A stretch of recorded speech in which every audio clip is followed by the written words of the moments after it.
A very warm welcome to all of you tuning in from different parts of the world. I'm Edward Ma, the Secretary General of the Yidan Prize Foundation. Thank you very much for your interest in joining our first nomination information session. Before we begin, I'd like to just go through a few housekeeping items. This session will be recorded and we'll be using the content on our website later on. You will find in the menu bar a Q&A button, and we encourage you to submit your questions throughout the session. We will be collating and responding later in the live Q&A.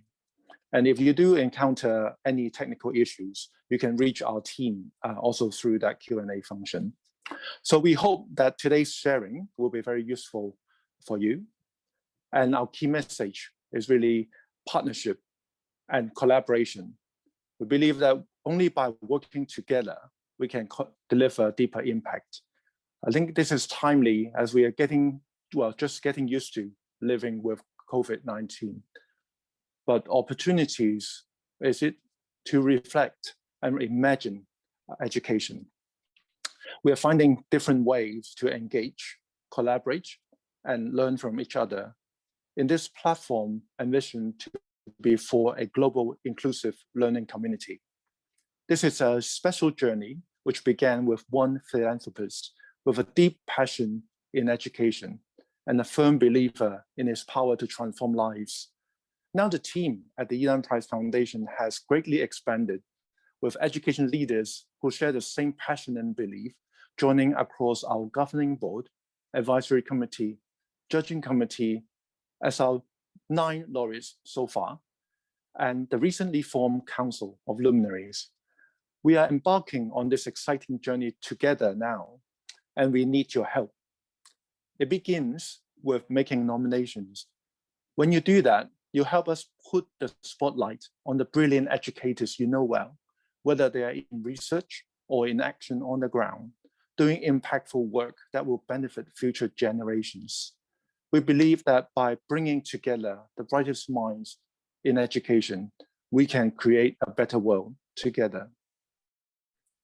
Without further ado, I'd like to kickstart the session with a video message from the former ADG for Education at UNESCO, Chairman of our Advisory Committee, Dr. Tang.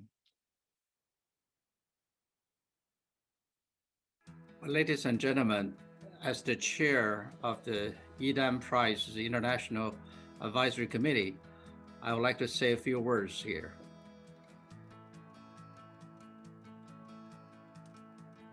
Education is a basic human right, a powerful tool for poverty eradication, and a key contributor to building peace and sustainable development.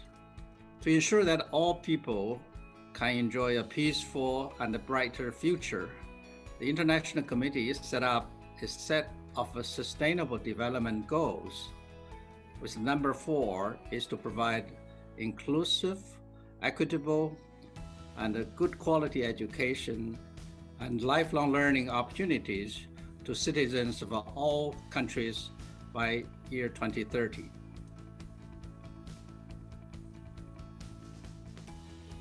The Yidan Prize is to encourage innovation in education, both in research and development. The key word here is innovation.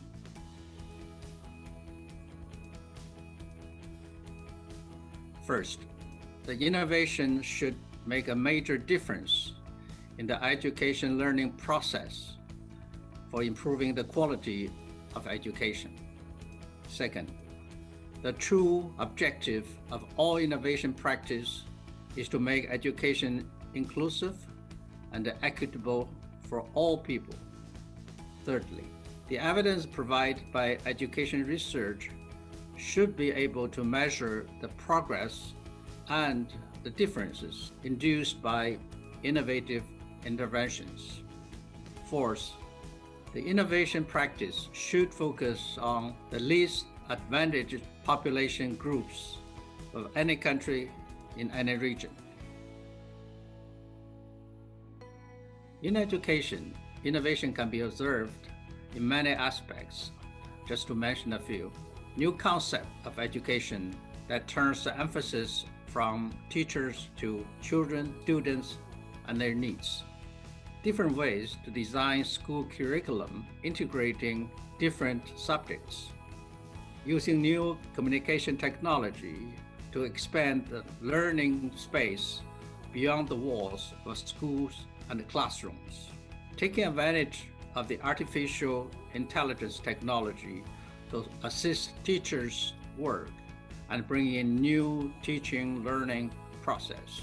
New way of assessing students' performance and the learning outcome to reflect the true achievements made by the students. A better combination of a face-to-face instruction and distance learning. I have to say the recent COVID-19 pandemic has had immediate and long-term impact on how we think about the purpose and the modes of the education. All nominations for the Yidan Prize will be judged on 4 criteria: future-oriented, innovative, transformative, and sustainable. Many changes of innovations were undertaken by teams or through partnership. We therefore would like to encourage not only individuals, but also teams who have created positive changes in education to submit their nomination. Dear participants, through this information session, I hope you have a better understanding about the Yidan Prize. And as the chair of the International Advisory Committee, I hope to see more nominations this year. I thank you for your attention.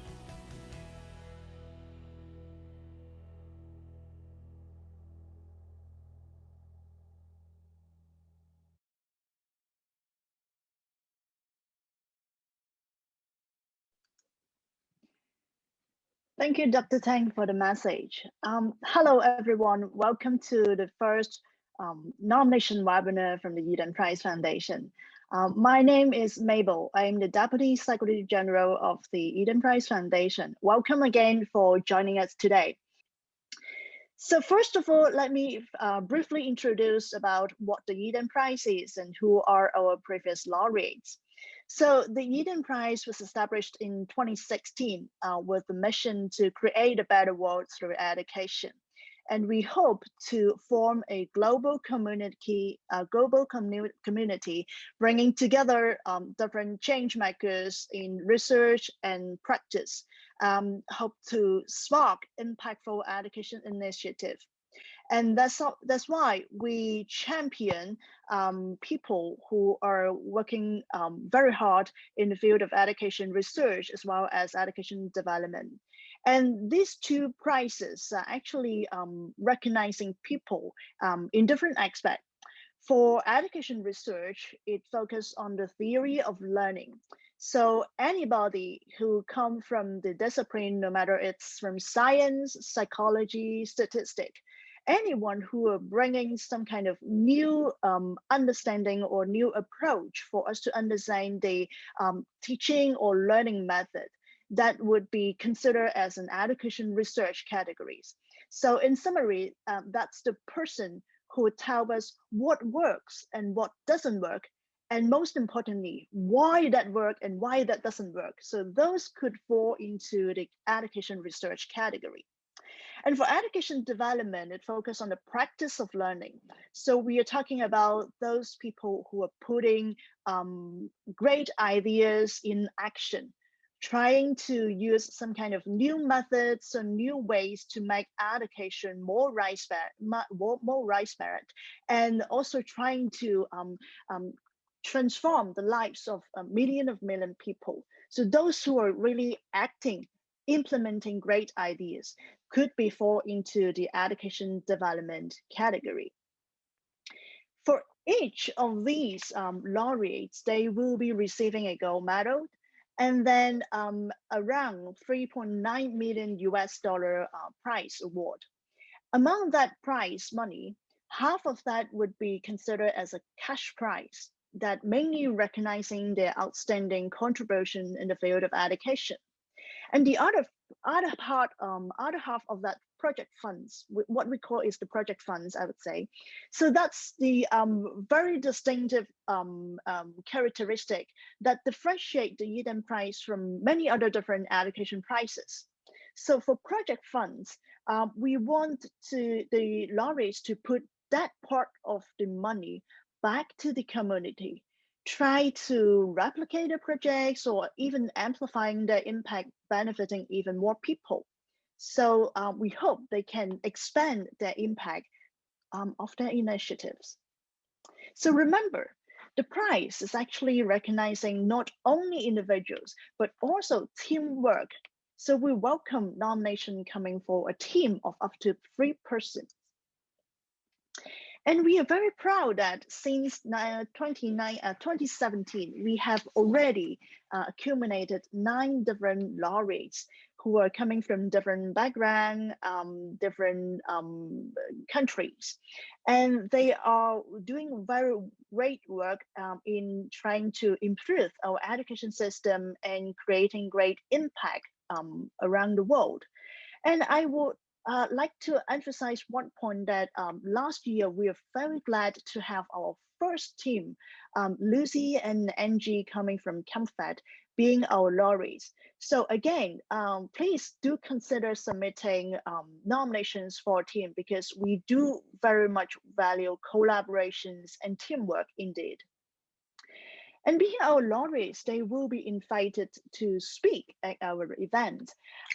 Well, 2020 is a very special year for many of us. So all of our events, I would say most of our events, not all, but most of our events are being held virtually last year, including a ceremony and summit, as well as many of our conferences.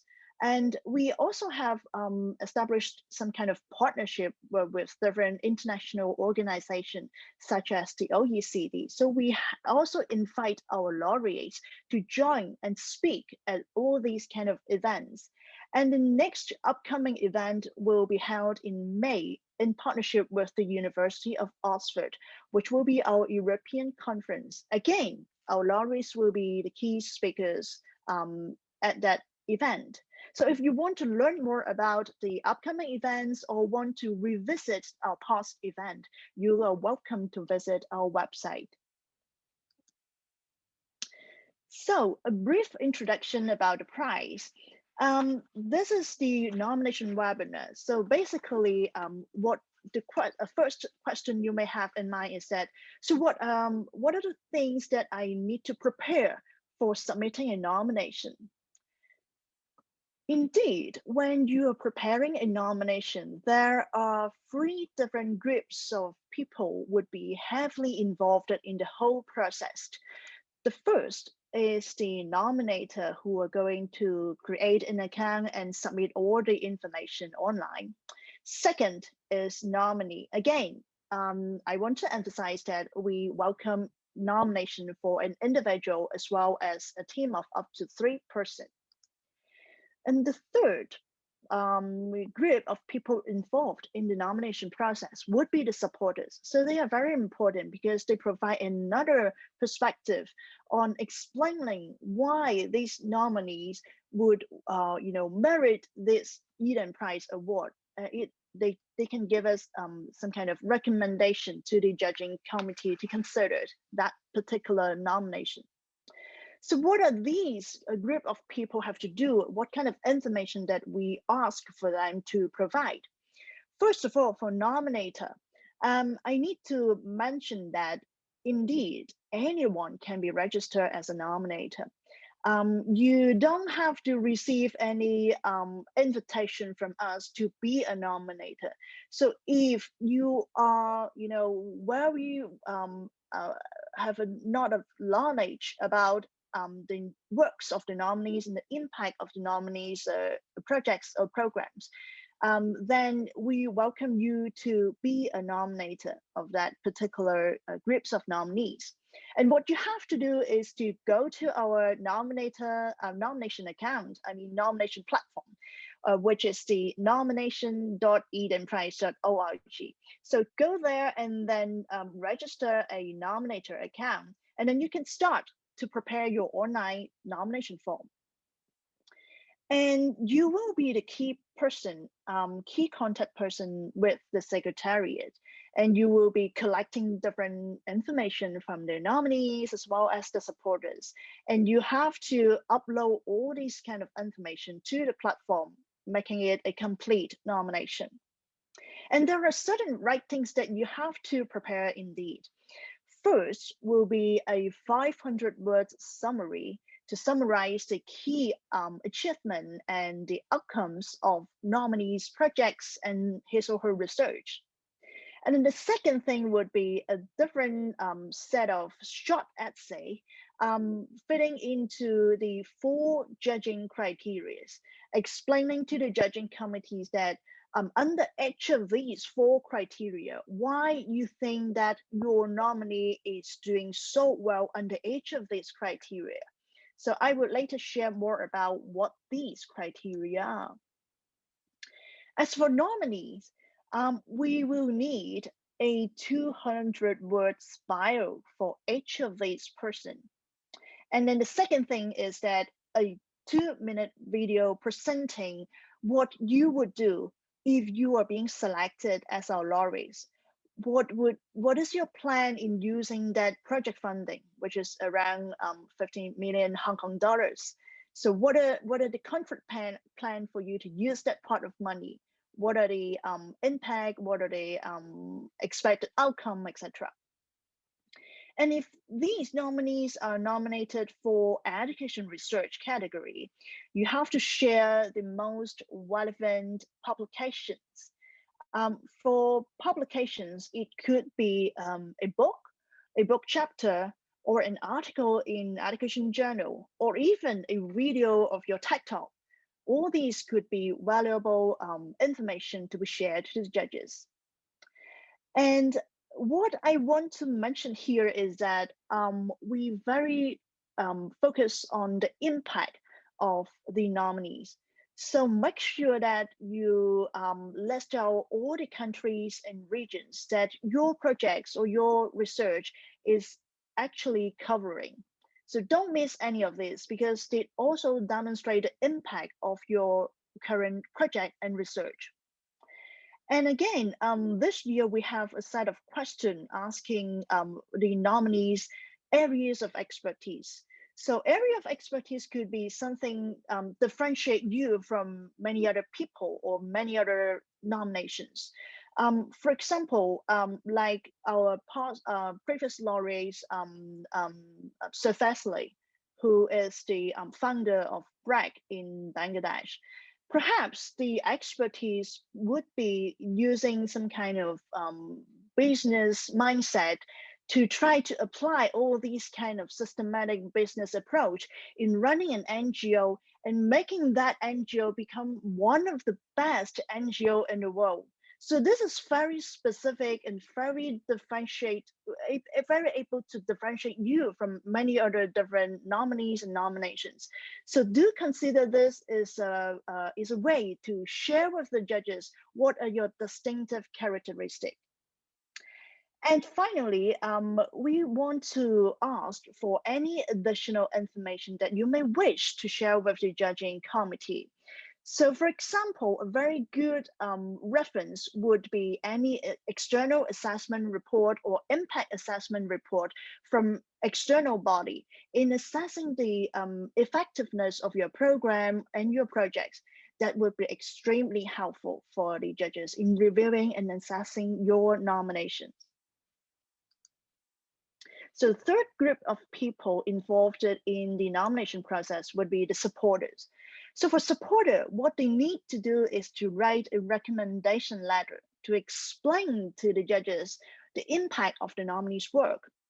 Well, they may be the person who really feel that impact personally, say for example, the beneficiaries, or the person who observed those changes or transformation in action. Say, for example, the partners or collaborators of the same projects. So make sure that you, being a supporter, you can take this as an opportunity to share with the judges how the nominees actually changing the lives of different people, and how they might possibly change the ways of living of many different groups in the communities. And one reminder for me is that the Yidan Prize do accept self-nomination. So for self-nomination, what I mean here is that you are the same person being the nominator and the nominee. So they are the exact person, then that's what we mention as self-nomination. And if that's a self-nomination, what we need is that apart from 2 supporting letters, we need 1 more. So we need at least 3 recommendation letters from 3 different supporters. So that's the additional requirement if you are considering submitting a nomination for yourself. So we understand that what are the people involved in the process. So what are the judges are actually looking for? So here are the 4 judging criteria for all the nominations submitted to the Yidan Prize: future-oriented, innovative, transformative, and sustainable. So we have a list of guiding questions for both research and development category. So you can learn more about all these specific guiding questions either in our website or in our nomination pack. So these questions listed here in the following slides are actually copied from our nomination guide. So you can download that and then have a look at all these kind of questions and then plan for what are your answers in each of these judging criteria. So here, say for example, future-oriented, what we want to know is that whether the research or the projects are addressing the critical issues in education, what are the global impact, what are the potential to shape the future of education. And for innovative, it's quite easy to understand whether the research or projects are groundbreaking, whether it is a new or creative approach to education. And for transformative, we want to see whether there is any systemic impact or whether they create a new way of thinking among the leading educators. What are the influence? Are they going to inspire collective action, etc.? And sustainable, we are looking for the potential to scale up and replicate in other different countries, whether this could create a long-lasting change. So these are the 4 judging criteria. So all the things that I shared just now is the basic quality, basic information that you have to prepare for a nomination. So you may ask, how can I make my nomination become a stronger one compared to others? So here are some of the tips that I may share with you all. So first of all, as the nominee, they have to prepare a 2-minute video. So make the best out of this 2-minute video and take it as the great opportunity to really speak directly to our judges. So make sure you have as concrete as possible on how are you going to spend the project funding if you are selected as our laureate. Second, you have to demonstrate to our judges your passion in education, your enthusiasm. Third, don't worry too much about the production quality. Indeed, what the judges are interested in knowing more is the content, is the substance, your plan, and your passion, but not the style of the production quality. So if you feel more comfortable to speak at your native language, please do so. What we need is an English subtitle. That would be very helpful for our judges to understand more. And please be assured that all the information you provided in the nomination process within your nomination form, no matter if it's the video or the supplementary information or your personal details, all of these things, we will keep it strictly confidential and we won't serve to any other third party except for the judging committee for doing the review and assessment. And we won't circulate anything without your permission. So the second sort of tips for you is that we value both impact and future potentials. So we understand clearly that many of the great ideas and innovative projects is not basically come from one individual. It may come from a team of people who work closely together. So for teams, we welcome nominations for up to 3%, where they can be leaders of the same organization or a group of researchers who work together on the same projects, or even people who are coming from different organizations, but at the same time, they contribute in the same idea. So remember, list out all the countries and regions that the nominees' research or projects is covering or having an impact. That's very important for the judges to do the assessment. And submit all the supporting documents that you think would be really helpful for the judges to review. As I mentioned, independent assessment report or evaluation from external party would be a great help for the judges.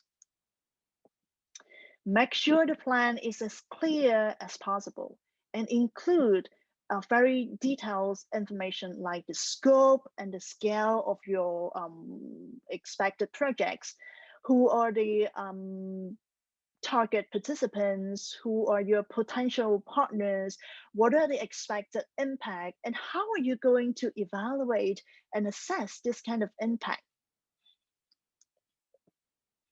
So I just want to share briefly with you all that we have our 9 judging members in the panel for the judging committee. And we are also exploring to expand the judging committee to even more diversity people joining as our judges.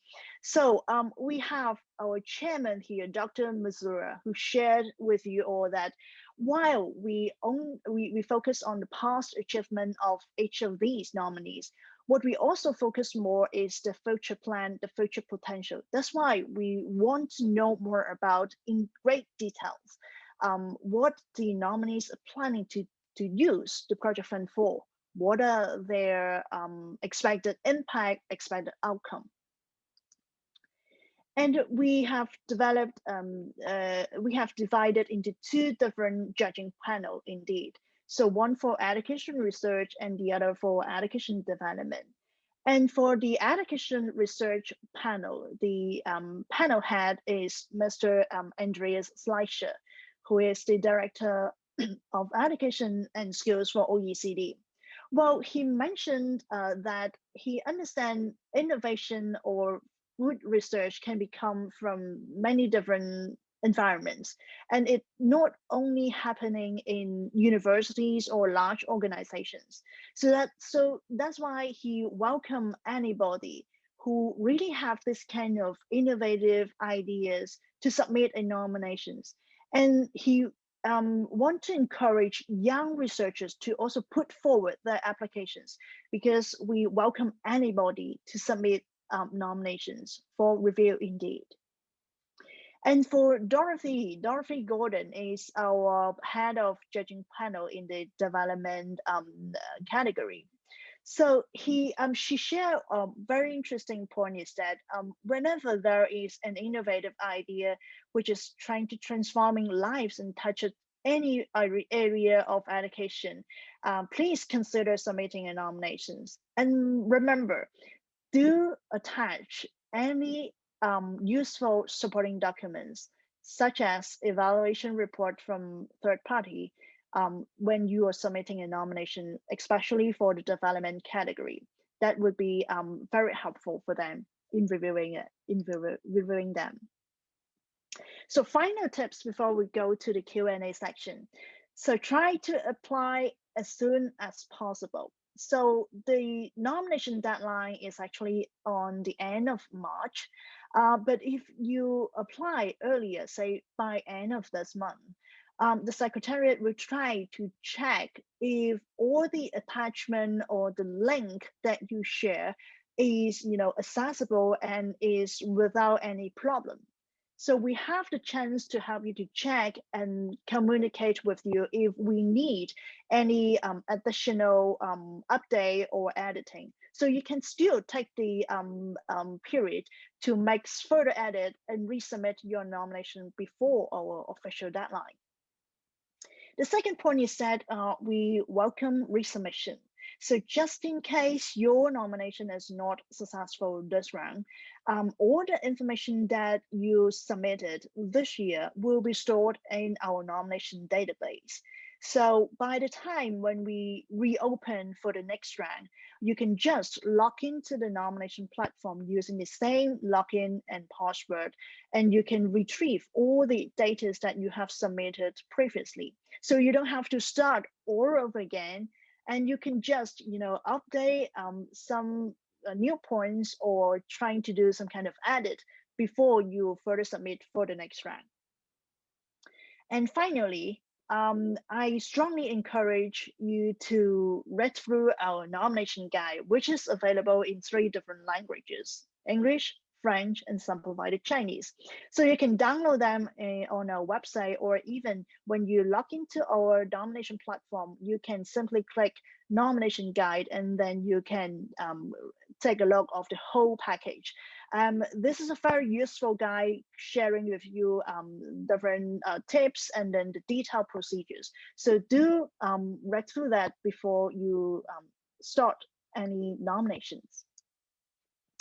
So last reminder, deadline for nomination is 31st of March, and then we will have the laureates announcement by late of September. And then the laureates will be welcome to our ceremony and summit to be held in Hong Kong in December. Okay, so final tips for me. So this is an online nomination form. So remember, try to save your form as frequent as possible to avoid any loss of data. And make sure that all the information submitted should be in English, written in English. Publication should also be in English. And exempt the video. So if you want to present verbally in your native language, remember to add an English subtitle in this. And then the final reminder from us is that the whole judging process is impartial and independent.